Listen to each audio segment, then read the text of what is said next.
അപ്പോൾ എല്ലാവർക്കും നമസ്കാരം. പുതിയൊരു വീഡിയോയിലേക്ക് എല്ലാവർക്കും സ്വാഗതം. അപ്പോൾ ഇന്നത്തെ വാഷിംഗ് മെഷീൻ ചെറിയൊരു പണിയൊന്നുകൊണ്ടേ രാവിലെ വാഷ് ചെയ്യാൻ തന്നെ നമ്മൾ പഴയ നാടൻ രീതിയായ കല്ലുപയോഗിക്കുകയാണ്. അങ്ങനെ നമ്മുടെ വീടിൻ്റെ പുറകു വശത്ത് അലക്കല്ലുണ്ട്. വല്ലപ്പോഴും ഉപയോഗിക്കാറുള്ളൂ, കാരണം നമുക്ക് വാഷിംഗ് മെഷീൻ ഉള്ളതുകൊണ്ട് ഉപയോഗിക്കാറുണ്ടായില്ല. അപ്പോൾ ഇന്നിപ്പോൾ എന്തായാലും അത് ഉപയോഗിക്കേണ്ട ഗതിയായി. അങ്ങനെ ബക്കറ്റ് എടുക്കാൻ വേണ്ടി അകത്തേക്ക് വന്നതാണ്. ഇതാണ് വീടിൻ്റെ അകം. പുറത്തിട്ട് ഊഞ്ഞാലിട്ടിട്ടുണ്ട്. നമ്മൾ അത്യാവശ്യം ഫ്രണ്ട്സൊക്കെ വരുമ്പോൾ പുറത്തിരിക്കാൻ നമ്മൾ വാഷിംഗ് ആരംഭിച്ചു.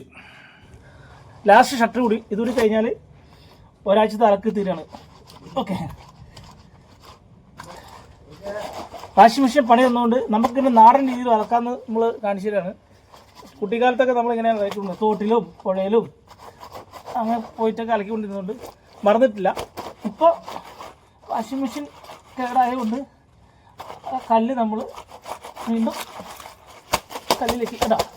നല്ല ഭംഗിയായിട്ട് അളക്കാൻ പറ്റും, നല്ല ഭംഗിയായിട്ട് അളക്കാൻ പറ്റുന്നതാണ്.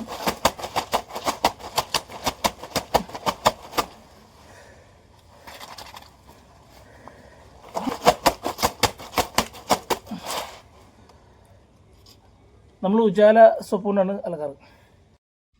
അങ്ങനെ നമ്മൾ തുണിയെല്ലാം മൊത്തം വാഷ് ചെയ്തു. ഇനി ഒന്ന് കുളിച്ച് ഫ്രഷ് ആവാം.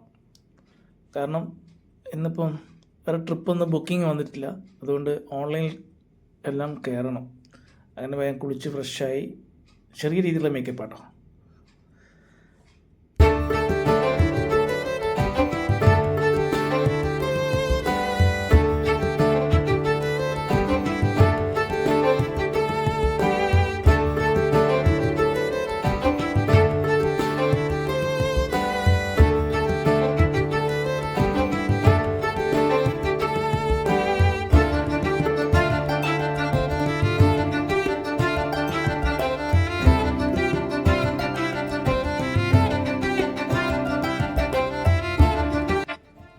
അങ്ങനെ റെഡിയായി.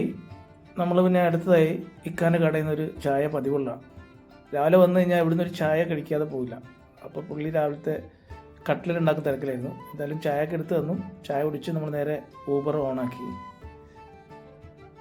അങ്ങനെ ഊബർ ഓണാക്കി നമ്മുടെ വണ്ടിയിൽ നിന്ന് ഒരു പാക്കറ്റ് ബിസ്ക്കറ്റ് വാങ്ങിച്ചു. ഒരു ട്രിപ്പ് അടിച്ചിട്ടോ, ഫസ്റ്റ് ട്രിപ്പ് അടിച്ചു. അത് എടുക്കാൻ വേണ്ടി പോവാണ് കേട്ടോ. നമ്മുടെ അമ്മയുടെ അസോസിയേഷൻ്റെ ഓഫീസിൻ്റെ അടുത്ത് നിന്നാണ് ആദ്യത്തെ ട്രിപ്പ് അടിച്ചിരിക്കുന്നത്. അപ്പോൾ ബാക്കി എന്താവുന്നൊക്കെ നമുക്ക് വഴിയെ കാണാം. അപ്പോൾ വീണ്ടും നമുക്ക് പുതിയൊരു വീഡിയോ ആയിട്ട് കാണും വരെ താങ്ക് യു, ബൈ.